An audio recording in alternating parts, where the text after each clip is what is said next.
Broadcasting live from the Business Radio X studios in Phoenix, Arizona. It's time for Valley Business Radio, spotlighting the Valley's best businesses and the people who lead them. Hello and welcome to Valley Business Radio, where we tell the stories that traditional media tends to ignore and help connect you to the right people. I'm your host, Dr. Adrian McIntyre, and I'm joined in the studio today by three fascinating guests from Arizona's cannabis industry. I want to welcome Christina Morse, COO of RebelHR. Thanks for joining us, Christina. Thank you, Adrian. And Alex Cushman, president of ProKure Solutions. Thanks for having me, Adrian. Thanks for being here. And then as well, we have Ed Chaney, CEO of Cannafyl CBD. Welcome, Ed. Good morning, Adrian and the audience. Thanks for having me here. Thanks for being here. Now, I'm excited to do this. We're actually planning to have a recurring series dealing with this industry here on Business Radio X, but this is our inaugural segment, so I'm looking forward to learning more about your businesses, learning more about your perspective on what's happening with cannabis in Arizona in particular. Christina, let's start with you. Tell us a little bit about RebelHR. What do you do and how do you serve the industry? Absolutely. So we provide HR solutions specifically for the cannabis industry. So whether you're THC touching, CBD, or hemp related, and we provide a variety of solutions. So I focus specifically on the HR solutions. That can be anything from employee relations to benefits implementation to payroll services. And then we also have Rebel Rock Accounting that handles a full suite of accounting solutions for the cannabis industry. You've been in HR for a long time. What made you decide to specialize and create a business specific to the cannabis industry? Absolutely. So those that know me know that I have been a big fan of alternative healing for a long time. So the fact that I support the cannabis industry comes as no surprise.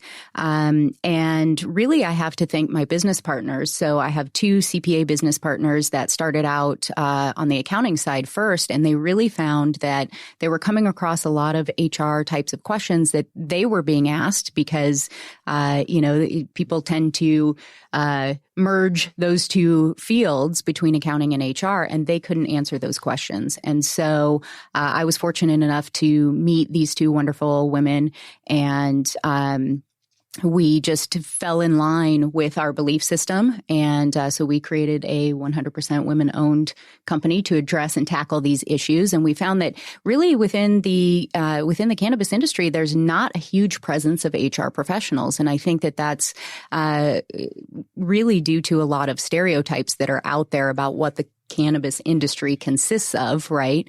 Everyone thinks that we're just, a bunch of crazy cowboys out there smoking pot all day, and they don't really look past that, right? A lot of HR people have lived in a very black and white world for a long time, and they've spent a lot of time creating anti-drug policies, right? So tend to not be jumping on board with the industry, and I just I've always had a little bit different viewpoint on healing. And so obviously have a big love for the cannabis industry there. And then also just on how to conduct business and how to support businesses in their HR solutions. Fantastic. And you're a Phoenix native, yes, but you have lived and worked in a lot of different places. And I'm sure this shapes the way you look at what you're doing here. I first met you when you were giving a talk at Disrupt HR, and you charted this unconventional journey, living outside the box.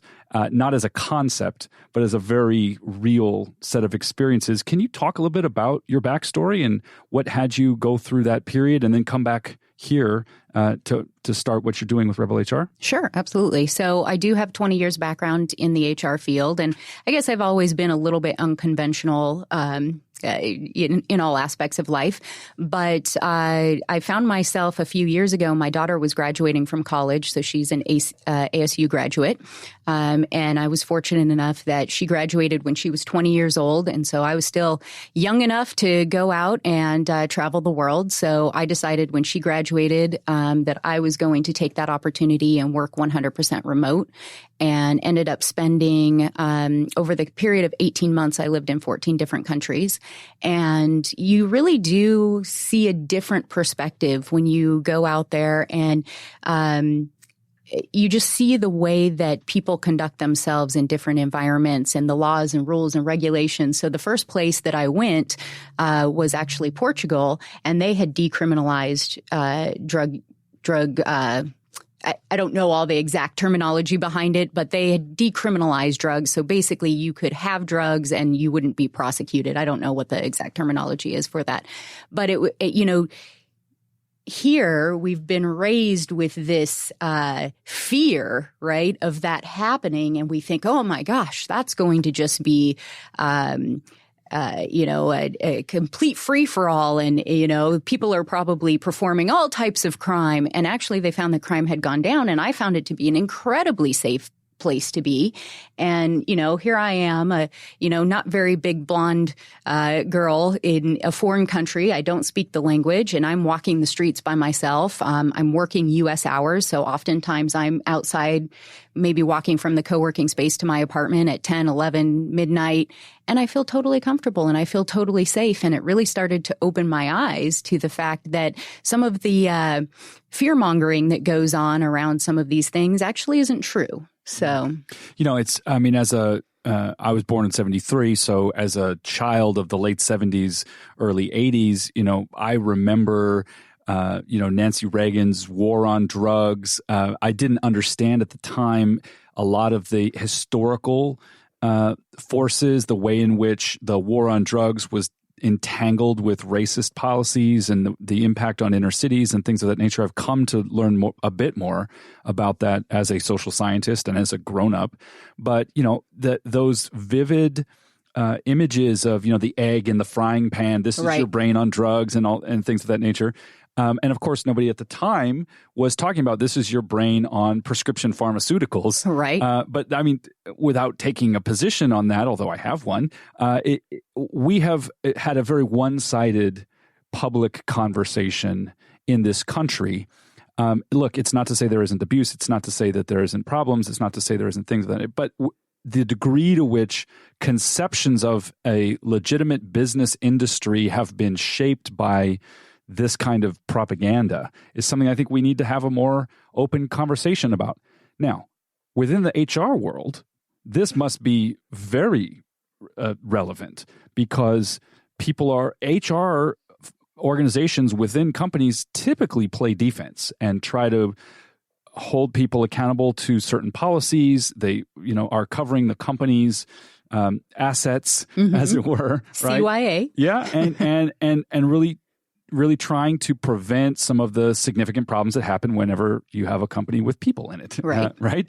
But talk about some of the unique dimensions of your work in the cannabis industry, or are there any unique? Is it the same kind of work, or are there some differences?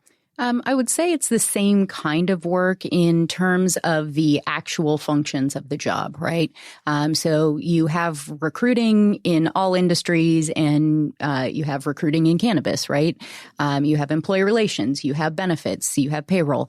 However, there are nuances of the industry that impact how you do that job, right?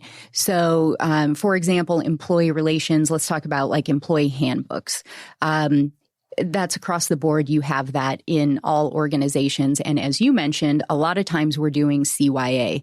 I like to think about it a little bit differently in the sense that I don't want it to come to a lawsuit. I don't want it to come to the point that we are now presenting a handbook in court and having to use that as a defense. I want to use it as an offense. And let's stop writing everything in legalese terms that nobody understands, but they're required to sign off on. And probably the reason why you're getting to a court case to begin with is because there's a miscommunication. There's some it's usually not by intentional fault. It's usually that an employee feels like they weren't, something wasn't explained to them by the company, or the company didn't have proper policies, or they weren't executing on those policies equally amongst all employees. But typically that's usually a communication issue. And so if we address the communication issue first, hopefully we can avoid that piece. Now, do we still need to have some of those pieces in place? Yes, absolutely, because you can't foresee all events and you can't prevent everything. But let's start at the beginning and look at why are these things happening to begin with? And is there something we can do to prevent that? Because if we communicate with our employees in such a way that they understand what's happening, nothing comes as a surprise to them, maybe we can avoid the whole situation to begin with. And then it becomes less important to have 97 pages of, lawyer speak. Sorry, love my attorneys, but, not everybody understands this, right? Even sometimes I read things and I don't understand them. And I started working in a law firm when I was 17 years old. So I've seen a lot of legalese. Well, and it's like psychologist Abraham Maslow famously said, if all you have is a hammer, then everything looks like a nail. And if all you have is a legal approach to HR, then everything looks like a potential court case to be avoided, something to be mitigated, things of that nature. I'm very interested, not only in this industry, but across the board, about proactive HR organizations that own many types of functions within the company, including the storytelling role internally, the culture role internally, really nurturing and supporting people to flourish at work. You typically hear about that sort of thing with wellness programs, or storytelling is the domain of the marketing department. And I think a forward-looking HR organization can really get their hands around much of what's going on in the company wherever there's people involved. Right. Now, you provide outsourced HR services. Is that an increasing trend for outside firms to be providing these things, or is that only appropriate for certain types of businesses? Talk a little bit about that in general. It's definitely increasing in terms of trends. You see a lot more outsourcing happening. I find that oftentimes the folks that I'm dealing with within the cannabis industry are usually they're usually in the small to mid-sized business range, right? And it becomes a financial burden for them to try and hire on a full-time employee. Anytime you're talking about headcount, you have to be very intentional with who you're hiring and bringing on your team when every salary counts. And it's not that HR isn't seen as important, but oftentimes HR is seen as an obstacle to business objectives. And so that, provides people with an incentive to not want to hire an HR professional. But then also when you are talking about an experienced HR professional, you're talking about salaries that can get into six figures. Yeah. And that's a big burden for a smaller company to bear. Even larger companies, that's a pretty big burden. And certainly early stage companies where it's probably more important than ever, but the cash flow isn't there. Right. It will be there. It will be there. And they need this infrastructure built in the beginning to make sure that everything's developed in the proper way and that they have the proper strategies because, as we're talking about bringing on the right people, you start with recruiting. So you need to know what your brand is, what your story is right out of the gate. And then you can properly assess people to make sure that they fit within that culture. Usually people don't work out in a role, not because they don't have the qualifications for the job. Most qualifications can be taught. And this is something that I usually kind of go head to head with a lot of hiring managers about is because they want to see some bullet points on a resume. And I tell them to throw that in the garbage because a lot of those things can be taught. What you can't teach is you can't teach somebody integrity. You can't teach somebody passion for the industry. You can't teach core competencies. And you need to know what core competencies you really value within your organization and for these specific roles. And so you start there, you get the right people in place, but that still doesn't mean, okay, now we've established that that's important, but that doesn't mean that you have an extra $120,000 a year to pay me to come on full time or the ability to offer me those benefits or other things that it would take to attract me away from maybe a more established company that I'm already at. So enter outsourcing where you can get a lot of that talent. And if you find a company where you agree with their core values and you know that they will go after the, types of initiatives that you feel are important, you're saving money, you're getting somebody that's more aligned with your goals. Because, and truth be told, if you don't match up with an outsourced, they're a vendor, right? It's not the same as developing this employee-employer relationship, and now you have to go through that heartache. I've never met anybody that likes firing people. I've had people pretend like they like firing people just to save themselves from the emotional stress that it causes. Nobody likes to fire someone. So when you hire someone on and they're the wrong fit for your organization, it's a lot of heartache. And it's a lot of stress that you go through. So it's nice to have a third party where, you can actually evaluate and assess a vendor relationship versus an employer. Talk a little bit as we wind up this part of the conversation about how you actually package and deliver those services. You have a subscription model, you do project-based work. When somebody hires you to take over the HR functions, what are they getting? How's it delivered? Okay, sure. So the way that we package our services is really flexible because we are dealing with a lot of different people at different points in their business. So sometimes that means that you have a one-time, let's say you're rolling out a benefits program, you need to do that one time. And for whatever reason, you don't need any services above and beyond that. You can actually engage us to do a one-time benefits implementation. It's a project pricing, and you can pay us as a vendor, and then you know what your costs are and you're done, right? It's a one-time expense. If you know that you're going to have ongoing issues, so some companies have employee relations issues that they need to wrap up. Some companies have things like ongoing recruiting needs, and they know that they're going to be growing and adding folks continually over the next 6 months or a year. They can put us on a subscription service. It saves significantly over what they would pay perhaps, a full-time individual. And what typically ends up happening in those cases is we end up coming up with more projects and more things that end up popping up because people tend to not understand what all HR encompasses when they engage in the initial subscription or the initial project. So we're always flexible. We can always add on throughout as we get to know each other and build that relationship. And it really can be anything as broad as we've talked a little bit about recruiting and employee relations, but it can cover things like employee trainings that need to be developed. We can be talking about more strategic, high-level issues. So how to develop your company culture. Maybe you want to develop a more socially conscious business. So it really covers a lot of different areas. It can be tech stack implementation. So how do we increase our efficiency within our operation by implementing technical solutions? So we have a team that can cover that as well. So we really have this broad spectrum of things that we cover. Marvelous. We may discuss some more of these as the conversation unfolds. Christina Morse, COO of RebelHR. Thanks for sharing those insights and perspectives to kick off our conversation. Let's turn to Alex Cushman. You're the president of ProKure Solutions. I am indeed. And you mentioned that this involves chlorine dioxide. Yes, it does. Which has me having, not pleasant flashbacks of high school chemistry.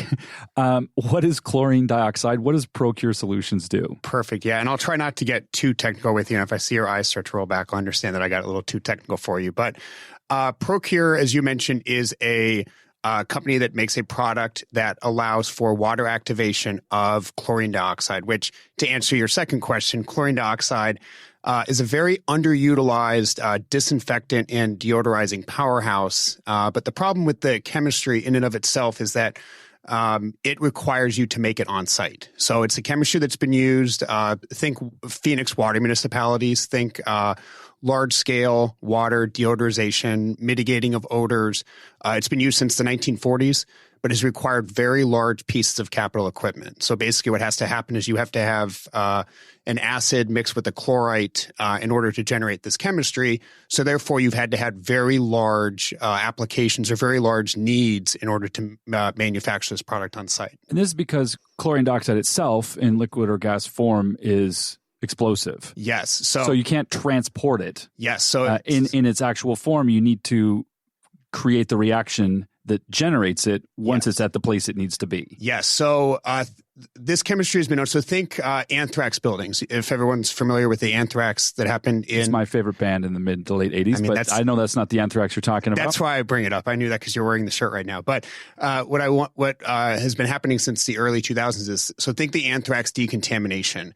This chemistry scaled up or scaled down. So scaled up meaning at very high concentrations was used to decontaminate the buildings that had anthrax.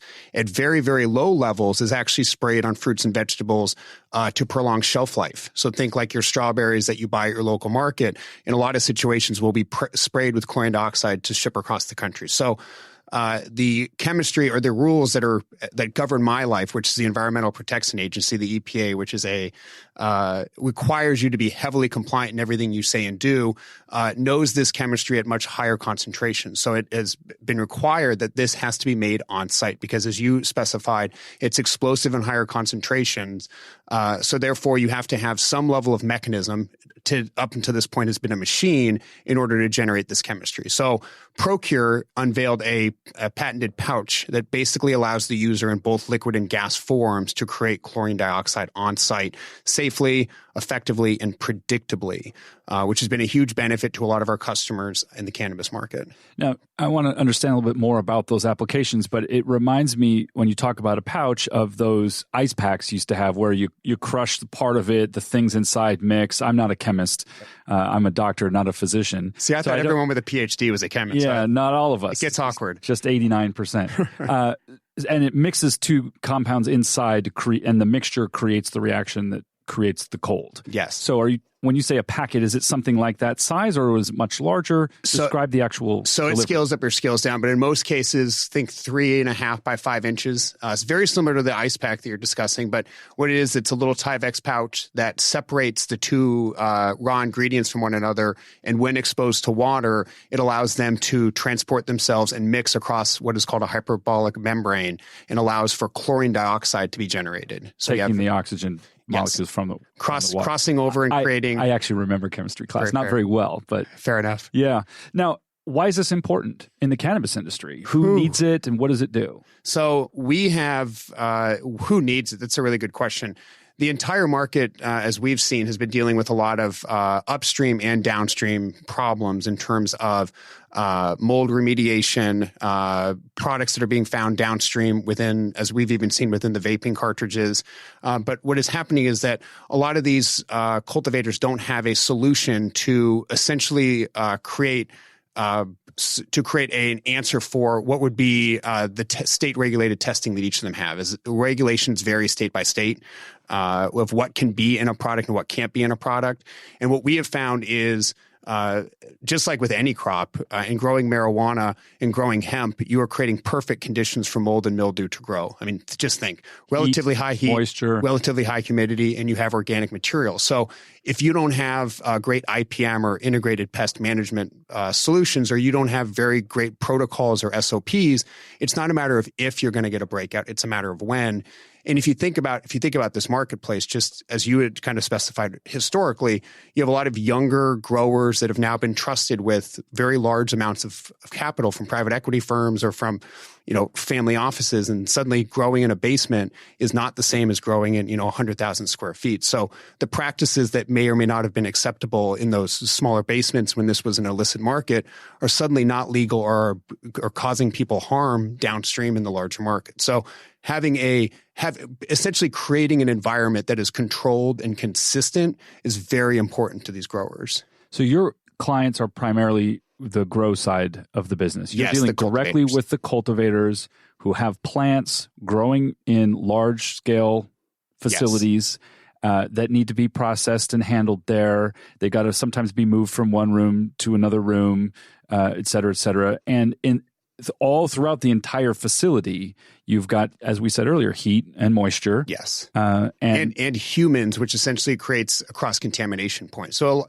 a lot of this has been, just within this marketplace, has been taking, as Christina mentioned very eloquently, it's taking what are some of the best practices of other marketplaces and utilizing what are the talents of, again, keep in mind in this marketplace, very few people have been in this market for very long. So you're taking some of the best talents from other industries, and we have to get this to a very safe, predictable product as quickly as possible. I mean, for the entire industry, for HR to work, for any of these professional services to exist, we have to have a product that consumers can consume safely and understand what's in it, be very transparent with it, and have growers that are held accountable and that understand exactly what they're putting in, not only from a state by state perspective, but as soon as obviously this gets declassified as a class 1 federal substance, what is and what is not allowed. Yeah. I mean, it really, if you think of it from the perspective of agriculture and things that people consume in whatever way they do, there's so many issues here when it comes to regulation. You mentioned the EPA, but also simply the safety of the product. Nobody wants to be ingesting mold. That's not good for you. And, there's a lot of scrutiny, I suppose, around this particular industry, given some of the stereotypes and conversations about it. But in reality, no large-scale growing operation that is servicing the legal distribution of this plant wants to deal with either the massive losses that come with a mold outbreak. I mean, that could cost millions and millions of dollars worth of product if it gets throughout the entire thing, or with the potential lawsuits, or with the, dealing with the regulators. I mean, it's a very fraught field. Now, your background is not in this. It is not. You started a sports drink company out of college, right? We did. How did you get from, let's go back, wind the clock back a little bit to younger Alex, studying at Pomona College, and then you launched this thing. Like, walk us forward. Let me take you back a little bit. So I don't know if, and again, if no one's read it, this might be awkward, but there's a book called Range, written by David Epstein, that basically specifies that most executives in today's environment do not have highly specialized skills. They actually are much more benefited by having a broad array of various backgrounds, and then taking what they learn in those backgrounds and then applying them to what is that said pivotal moment in their life, and in which they find something that aligns not only with them morally, but from an execution standpoint. As you specified, in fact, I'm going to get even weirder on you. So I graduated from Pomona College and actually wrote my senior thesis on the Amish. So again, if you could not get... What was your degree? I was history major. Yeah. So I'm going to rewind this to make it even weirder. So a history major. That's not that weird. I was having a phone conversation yesterday with somebody about the Mennonites, which is not the same, but the same ballpark. Slightly more technology, but again, I can't imagine that they are growing marijuana in their basements at this point. So it's unlikely. It's unlikely at best. So we will agree to that point. But yeah, though, and then after that, I actually walked into my advisor's office many years ago and asked them what I could do with a history degree, and they told me I could either be a lawyer or I could work as a librarian. And I had just gotten done writing my thesis and thought neither of those options appealed to me whatsoever. So entered the world of finance, worked in investment banking for the better part of 7 years. And then, as you alluded to, actually opened up a consumer product business that a partner and I started from the ground up in the energy drink space, which you do tend to find that a lot of the executives of some of your larger multi-state operators are actually coming out of the energy drink market. Again, another market that was heavily regulated, a lot of litigation in that marketplace in terms of how you market, who you can sell to, and the end consumer base. Had launches in Whole Foods, Costco, Sprouts. I mean, you name major chain, the business was in there. And then had my first child, moved back to Phoenix. It fundamentally changes your life. So I moved back to Phoenix, Arizona, started consulting for a chemical company. Realized the large market opportunity with it aligns with my passion of this is something that I fundamentally believe the next generation needs to have access to what I believe is an amazing medicine. If researched and used appropriately, has some very amazing attributes that I think the next generation is going to more fully realize than did our generation.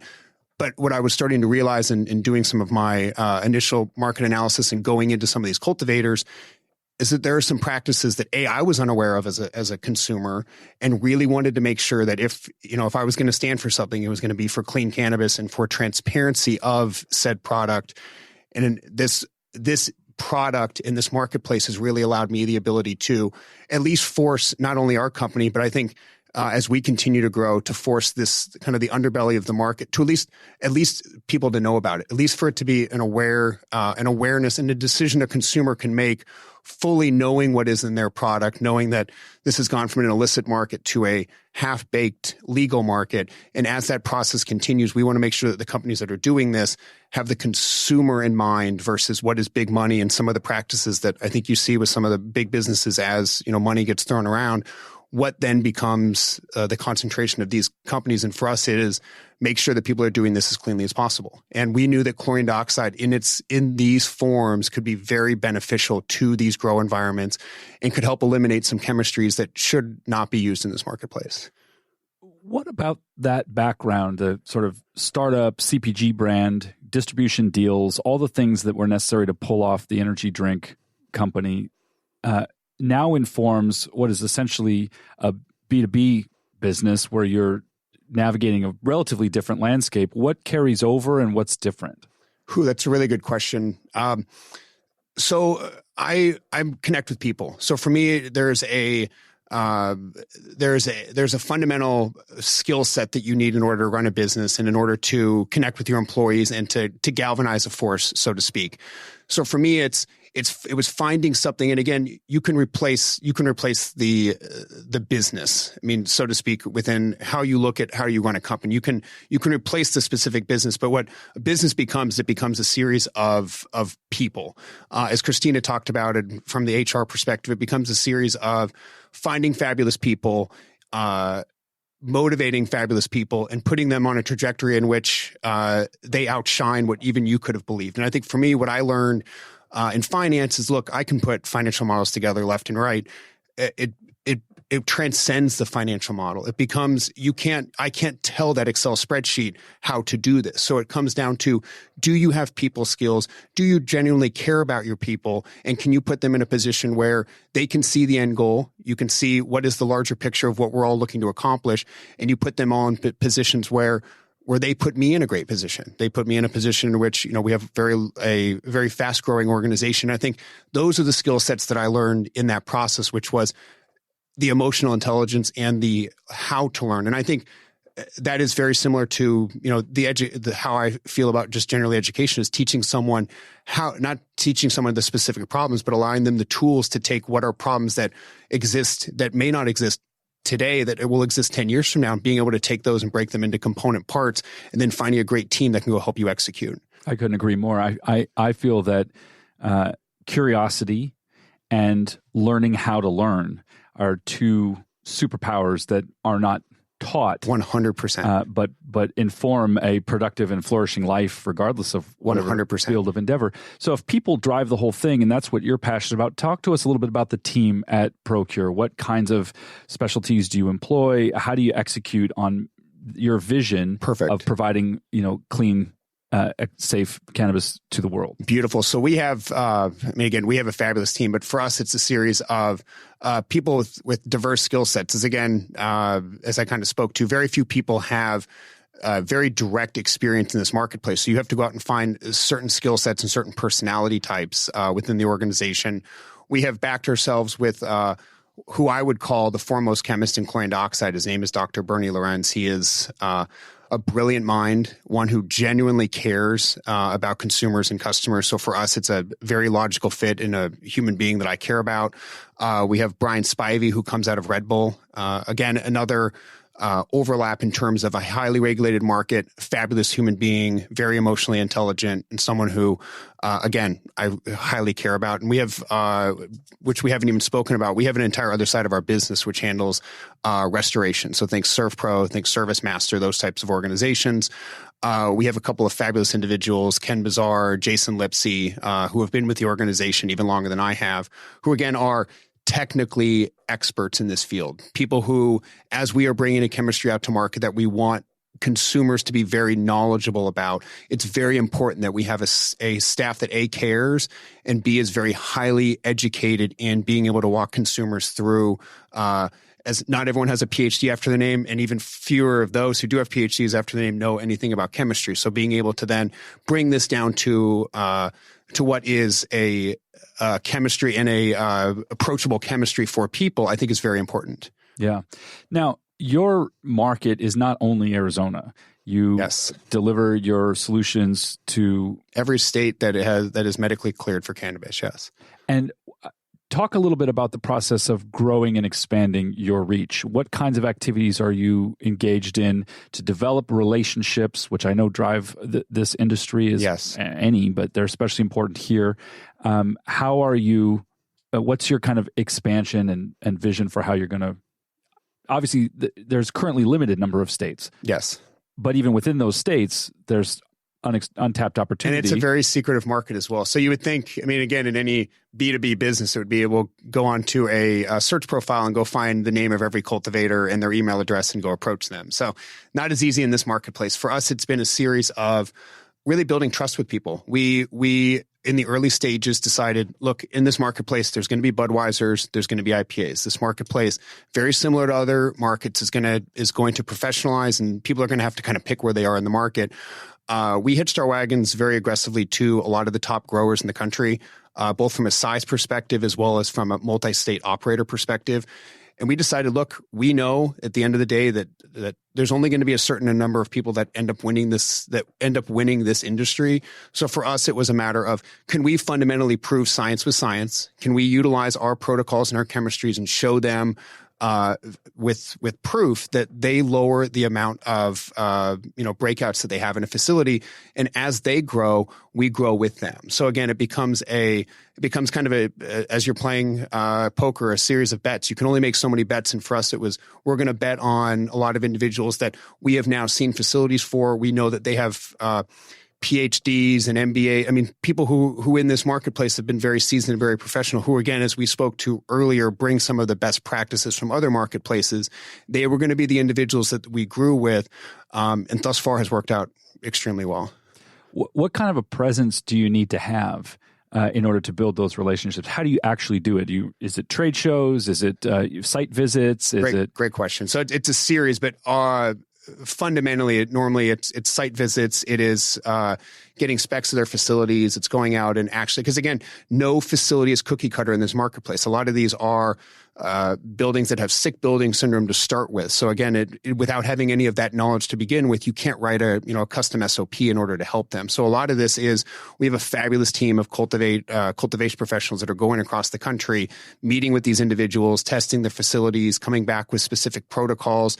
And then we maintain weekly relationships with each of these growers, and we'll help monitor their facilities on a weekly basis. Because for us, we fundamentally believe that there's also a lot of knowledge growth that happens in the exchange of information. There must be other specialized companies that are working alongside you to deliver the same result. I mean, what kind of ventilation and environmental control and yes, whatever sort of. And again, I'm an outsider to this, so I'm just thinking, there are thermostats, and there's it's a whole program. So it's, again, what we like to call ourselves. So our Chief Science Officer, Dr. Bernie Lorenz, gives a lot of speeches at some of the larger cannabis conferences. And a lot of it is just generally educating people on what is an IPM program, what is steps 1 through 10. Integrated pest management. So we as chlorine dioxide and as ProKure, maybe steps 8 and 9. But if you don't follow the basic tenets of what is sanitation and what is cleanliness from the get-go, as you spoke through HVAC units, wearing gloves, having beard nets, I mean, just very silly things that, again, or leaving doors open from cross-contamination, where you put your mother room, where you put your clone room. There are very basic tenets that then allow you the ability at that point to then use chlorine dioxide for steps 8 and 9. But there are a lot of products that are identifying what is this larger issue in the marketplace, which is contaminated product that people are having to come up with downstream solutions for that is not safe for the consumer. Yeah, and circling back to what Christina was talking about, it's people doing all of these things. You can develop protocols, but if you're not having the right training, the right support, the right quality control, there's actual execution of this process at the human level. Yes. So it really is an integrated. Well, and think about even this further is that in this marketplace, I mean, again, I think as what we'll hear in a second is that change is constant.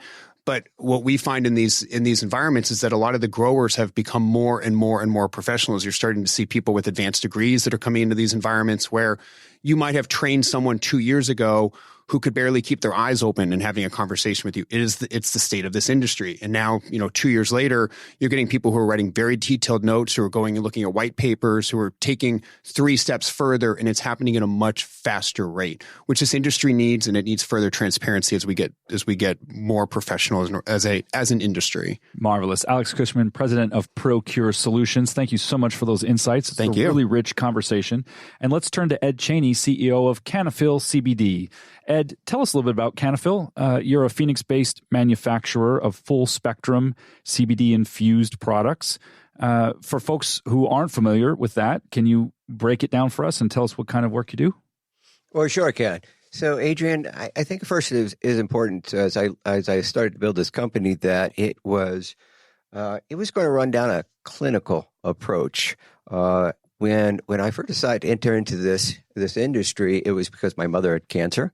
I thought to get CBD to help with her treatment of that. And when I looked into the industry, I found two things. One is the product that was currently out there just was not enough. And the second thing I observed is there's no business skills out there. There was no standards. There was no acumen. So I jumped into the space, and when I created the Cannafyl mission, it was to create trust in the market. So thereby, I took the position of leading the standards in the CBD space. And I've held on to that for a good 2 years now. Yeah. You mentioned it wasn't enough. You're talking about potency in order to produce the effect, or what does that mean, it wasn't enough? Let's just start with potency. Potency certainly was the biggest. When I jumped into the space, or when I was looking for this product to help my mother out, the maximum strength of a 1 ounce bottle was in that range of 175 milligrams. Today gets up to 4,000 and 5,000 milligrams for that same size bottle. So yes, the potency, it lacked the potency back in that day. But the other thing is there was nothing there to understand and be confident about what was actually in the bottle, where the product came from, how it was put in there. Nothing out there at all about that. Let's take a step back for folks who may not be familiar with CBD. They've maybe heard the acronym by now because it's getting a lot of attention at some level in a consumer market. A lot of companies sprouting up, a lot of network marketing thing. I mean, it's everywhere. And I know there's going to be a lot of things we need to unpack here to clarify some of this. But what is CBD and why do people use it? Certainly, CBD is a cannabinoid found in most plants. We also have cannabinoids inside of our body, and we have a cannabinoid system. Now, the best way I've been able to explain this over the years is considered cannabinoid like CBD, THC, CBN. Those are all cannabinoids as a key for the CB receptors that are in the human body. That key designed to activate those receptors. These receptors throughout your body are designed to do specific things, and that key, it's necessary to unlock them or trigger them to activate. You know, as general awareness, and this is a field that I think even medical science is still trying to grapple with. We understand the interdependencies between systems in the body, but I think now people are more aware of how neurotransmitters work and that there are, as you say, keys that fit certain locks and that there are receptors for, hormones and neurotransmitters and, whether it's, serotonin or things of that nature. There's an understanding of that. How long have people been aware that there were endocannabinoid receptors in the human body that are a match for the keys, so to speak, in these plants? Adrian, I don't know that I have the answer to that question. I certainly know that the study of hemp and its potential, specifically the cannabinoids, have been out for quite a while. Now, you mentioned a string of acronyms there, and I think one of the important distinctions to make is the difference between CBD products and THC products. So can you talk a little bit about that? Yeah, let's go ahead and talk about that. So in the hemp plant, there are literally hundreds of cannabinoids in there. The most volume is in CBD, and this is the hemp plant, not to be confused with the marijuana plant. Both these plants are in the cannabis family. So just like potatoes and tomatoes are in a similar family, but they're not the same plant. Correct. Yeah. Correct. So and so when we look to what are the differences between these two, CBD and THC? Well, CBD does not have psychoactive properties or characteristics to it, so you can take much more of it. All right. Now, if you have an issue or a need for these cannabinoids to be in your system to unlock these CB receptors to help deal with a specific issue you might have, well, you can certainly take a lot more CBD than you can THC. You take that volume of THC and you're on the couch and listen to Led Zeppelin for a while. Right. So this is not a psychoactive substance. It does not alter your perception. It does not get you high. It is something that is, however, bioactive in the sense of it is supportive of certain things in the body. So why do people use CBD products? I mean, the range of things that are now available and that Cannafyl provides include tinctures, topical lotions and salves, cartridges, pet food additives. What's this all for? How does CBD help people? Well, sure, Adrian. And let me put this into two groups too. So there are disease issues that we take care of, and then there are functional issues that we need to take care of. Now, the functional issues are sleep. They would be pain and anxiety. Those are the three very common uses for CBD in that functional group. And we come to disease claims or disease treatments. Because this product was just recently declassified, it's tough to really get to cite too many studies on it because they've all just begun. Well, and as Alex mentioned earlier, there are regulations and limits on claims that could be made. And I think that's appropriate. Rather than asking you to make those claims on behalf of the products, I'm curious to know why people use it, what their understanding is. Your consumers are buying it for a variety of reasons. Can you kind of give us the spectrum of those? Yes, absolutely. And I appreciate you putting it that way. So what we find is most of our customers that are coming in and purchasing Cannafyl products are doing it because they want to alleviate their pain, and they do not want to do it with a prescription opioid. Right. Now, because this is non-addictive any more than olive oil is inert in the sense of you don't need more of it just because you had some yesterday. That is correct. Yes, you're very correct. And it is as effective. Yeah. And that's what keeps everybody coming back to it and creating confidence in it. The next one would be sleep. Now, and I have personal experience. I jumped into this space, and as an entrepreneur for 30 years, sleep is something that is extremely valuable to my production and contributing to my family. It's just extremely valuable. The role of sleep. My wife and I were just talking about this via text because she's in California right now. Last night, the role of sleep in mental health and wellness has been overlooked for too long. We got to start being more serious, especially those who are driven and want to make things happen and need to squeeze more out of the day. Parents of small children. Yes. Sleep is super important. So that's what got you connected to it, that in your mother's story? Outside of my mother's story, that's what got me connected to it. And so when I look at the alternatives, and I have tried plenty of alternatives, I've tried fitness, holistic, pharmacy products, and they all end up the same way. You get half a night's sleep. It's either the first half or the second half. You wake up feeling this way, or you wake up feeling that way. Oh my goodness, it was terrible. And when I first experienced CBD, the fact that it was holistic, naturally plant-based, and it gave me such a good night's sleep, that was a big driver for me to ensure this product was of high quality. And one thing I think we can say definitively, at least I'll say it, is there are no indications in any way, shape, or form that there is harm associated with these compounds, which cannot be said of any prescription sleep aid. Every single one of those has side effects, has harmful things. They may be a small percentage, et cetera. I'm not worried about the pharmaceutical industry coming after me for saying this. It's in their own literature. They try to downplay it, sure. But there is no indication of harm. Yes? That's correct. And as a matter of fact, FDA even released a statement. I'd like to cite it, but it would be out of respect for them to actually cite it by word. Yeah. But they did release a statement about 4 months ago citing something very similar to that. Yeah. Now, let's talk a little bit about how this is all made. So not marijuana, is the plant so industrial hemp or things that covered by the recent farm bill. So this is a plant that can be grown and used for a lot of different purposes.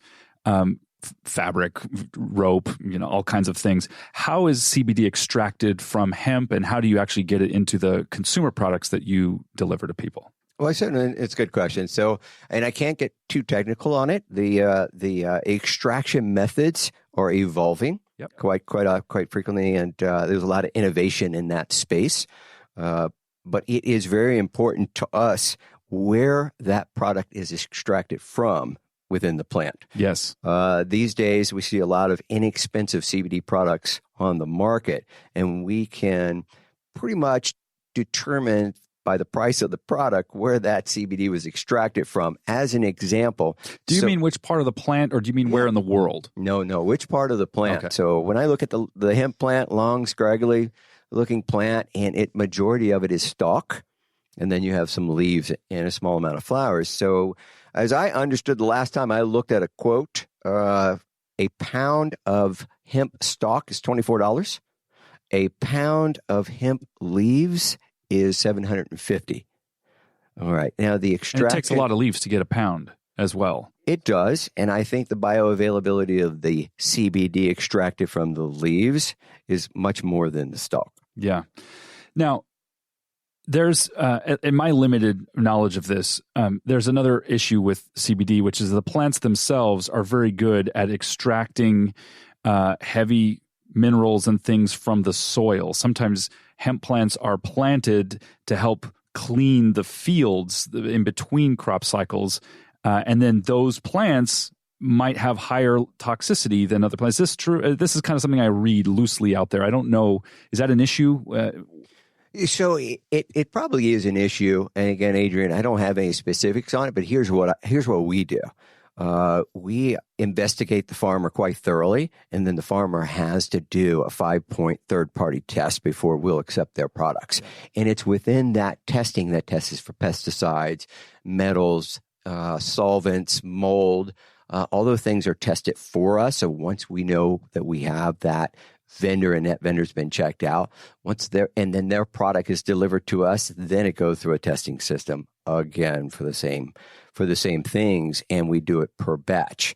So yes, I believe those issues are present out there, and this is how we deal with them at Cannafyl. Yeah, and I think this is important to make this distinction, because that's a level of care and attention that people might not find if they were to look under the hood, so to speak, of many of these products that are widely now available. So you're manufacturing here in the Valley? Yeah, here in the Valley. We have a lab in Phoenix.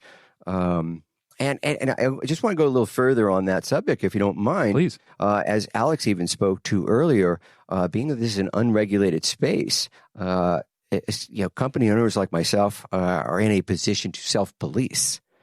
And it is that responsibility and that need for me to follow our company's mission, which is to be a trusted supplier in the market, that is driving those kind of activities. Yeah, I'm so glad you said that, Ed, because this is, again, something I think consumers need to be more conscious of.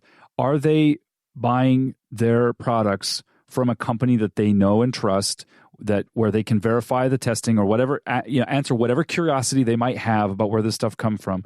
Or are they buying lower cost products from companies that are simply trying to capitalize on the explosion of interest in CBD products? And it really matters, because you're ingesting this stuff.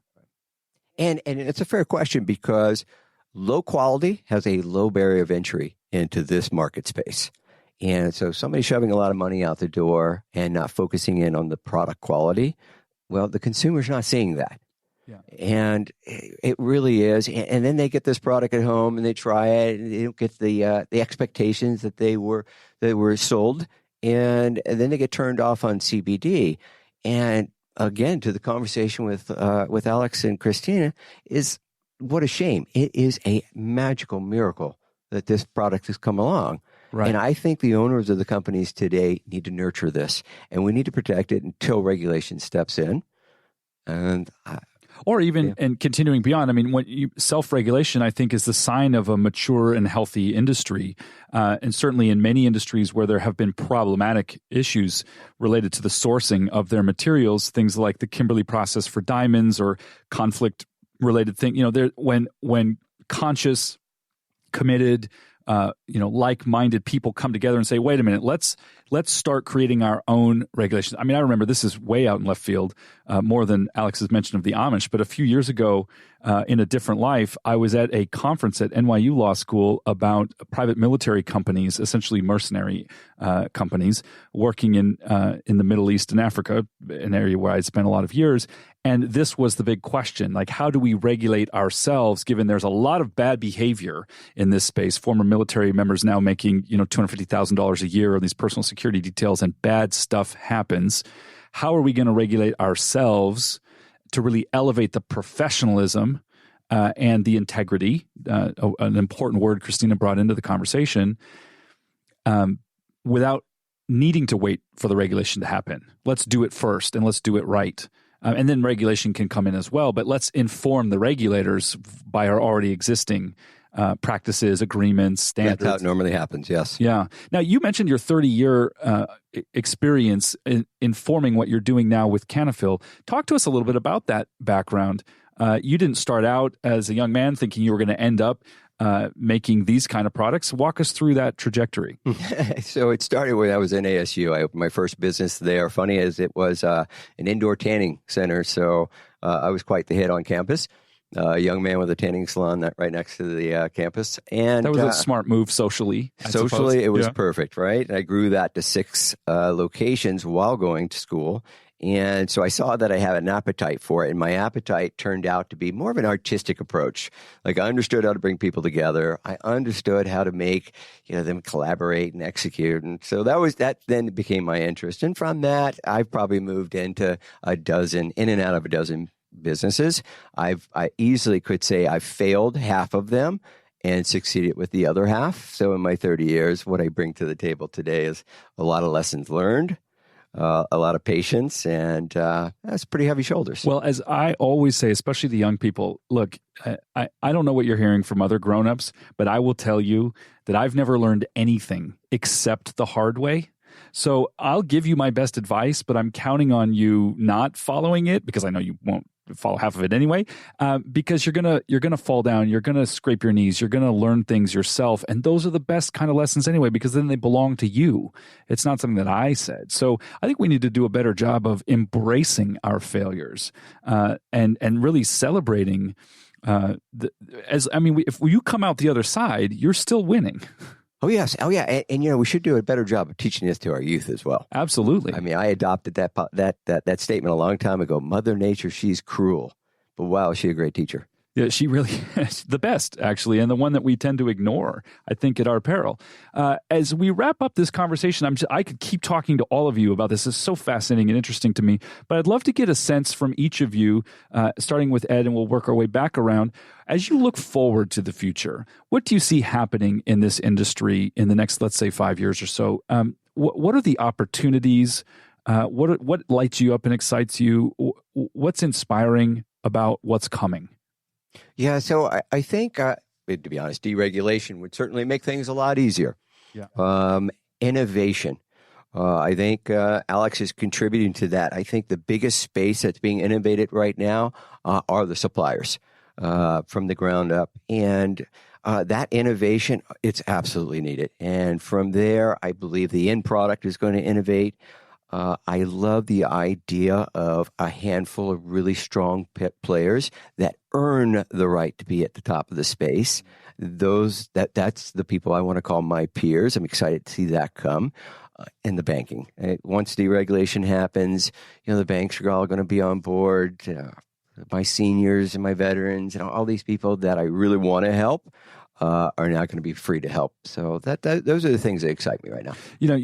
Again, we won't be able to explore these in this conversation, but I hope to follow up with this threads on future episodes, because you named some of the most important issues. If you think about innovation in other industries, those new products, new solutions, new delivery mechanisms were able to go straight to the marketplace and be sold without requiring additional innovation or legal issues. Simply that, the fact that you could start a business selling raspberry jam, and you can open a Shopify store and you can start collecting payments for your product immediately. And you can't do that in a regulated industry like this. You need to have innovation on the payment side, on the legal and regulatory side, on the customer awareness side. I mean, there's just so much. And that's partly what's exciting to you. It is. I think we had a conversation earlier. Expect that the unexpected will happen. And if you can embrace that, this is a pretty exciting run. Ed Chaney, CEO of Cannafyl. Where do people learn more about you, and where do they buy Cannafyl? So www.cannafyl.com. That's CANNAFYL.com. And you'll see all our reseller locations. We tend to lean towards, doctor offices, pain management, chiropractors, even pharmacies. Our locations will be on site. Will be on that website. But you can also see us or see all the blogs and the papers and the documents and the testing to help you become better informed buyer. Marvelous. Thank you so much, Ed, for joining us today.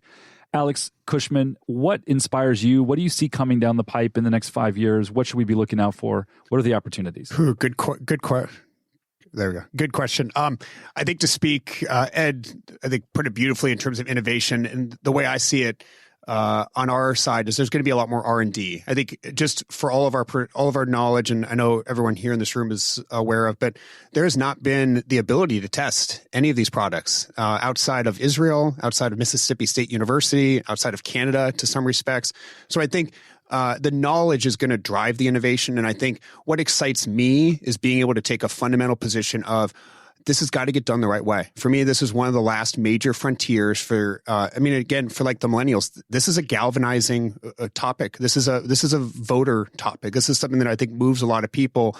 So for me, there's a way to do this right. There's a way to ensure transparency. There's a way to educate the consumer where, to Ed's point, as a self-regulated market, you are giving a product to someone who potentially has a compromised immune system, and you're hiding the ball from them. And I think what I'm excited about is when you shine light on something, you create shadows. And I think by shining a light on this industry and exposing what needs to be exposed, and for people to have the knowledge, the consumer to have the knowledge, it's going to drive the research and development. It's going to drive the innovation very quickly. And to Ed's point, the cream will rise, because I fundamentally believe if we force transparency and we force research and development, look, money moves. But at the same time, that if people are aware of what is fundamentally happening in this marketplace, consumers can vote in order to make sure that they get the innovation that they want. And it's not being driven purely by dollars. Because at the end of the day, for me as a parent, this is an industry that I want to make sure is done right, is done very transparently, and one that I can look my kids in the eye when they're adults and say, I took a small part in forcing, look, ProKure might not have won this, but the company that beat ProKure, we forced them in a direction to do this in a way that was very transparent, very clean, and now you know what is in your product. For me, that's what excites me, is being able to take those fundamental steps and making sure people do this the right way. I love that, and I love the passion behind it. Alex Cushman, president of ProKure Solutions, thank you very much for joining us today. Thank you for having me. Christina Morse with RebelHR, what do you see coming? What's important? What excites you and lights you up about the future? Well, I think what lights... Oh, am I there? Okay. What lights me up really about the future is... one, on the consumer side, making this more readily available and more socially acceptable for the consumer, because I really believe in the healing products. And I really think that we need to make this more widely acceptable. For me personally, I love dealing with the brilliant and risk-tolerant entrepreneurs that I've been working with so far in the industry. I just really get a charge out of helping these people grow their businesses, and I want to see them all be successful. And I just love partnering with all the connections that I have in the industry so far. So marvelous. Christina Morse from RebelHR, thank you very much for sharing your insights and your perspective with us today. For all of us here at Business Radio X, this is Dr. Adrian McIntyre, and we'll see you next time on Valley Business Radio.